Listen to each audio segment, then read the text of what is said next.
Bon mais Romain, du coup, je te garde avec moi pour un petit moment de cuisine. Évidemment, on va cuisiner la gala, ta pomme. On va juste les éplucher et on va réaliser une fleur de pomme sur un tout petit bout de pruneau avec un joli sablé, pomme et pruneau et gingembre frais. Donc là, on va tout simplement les éplucher. On va tailler de larges bandes comme ça, tout le temps en descendant, comme si on l'épluchait. Et on va venir les déposer sur une feuille de papier sulfurisé, comme ceci. Je vais juste préparer une petite réduction avec un peu de miel, une cuillère à soupe de beurre et je vais y ajouter un joli filet de jus de citron. Bon, jusque-là, tu suis. Ça va, pour l'instant c'est bon. Rien de compliqué.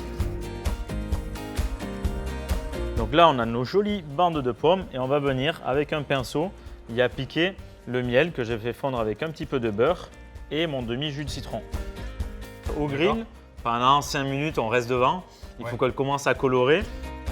On va réaliser une pâte sablée. Et dans cette pâte sablée, on va utiliser tous les traceurs de notre recette, c'est-à-dire les pommes, les pruneaux, zéro résidu de pesticides. Et on va ajouter un petit élément perturbateur là-dedans. Donc gingembre frais que je vais éplucher et je vais tailler en brunoise très fine et que l'on va mettre dans notre pâte.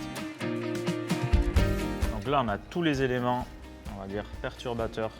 Là, j'ai ajouté un zeste de citron, le sucre, un peu de poudre à lever, une touche de fleur de sel, la farine qui est juste là, un joli morceau de beurre et là on va venir malaxer tout ça.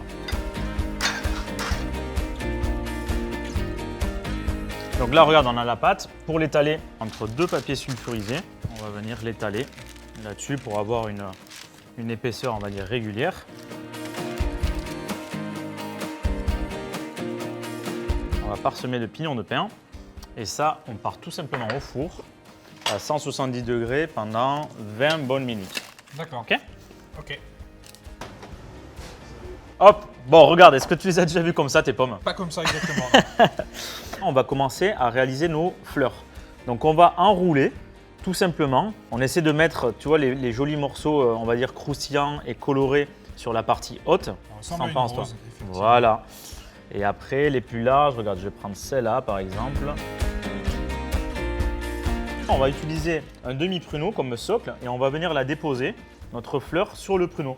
Comme ça, on est sûr que ça va la tenir. Hop, regarde notre petite fleur là avec notre socle de pruneau. Hop, regarde, on a notre pâte à sabler. Super.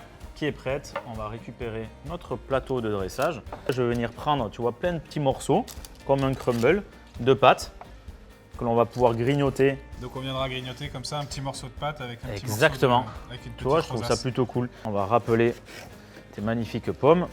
Tu vois, on va mettre quelques lamelles là-dedans pour donner de la couleur. On va venir utiliser le miel qui nous reste avec le beurre.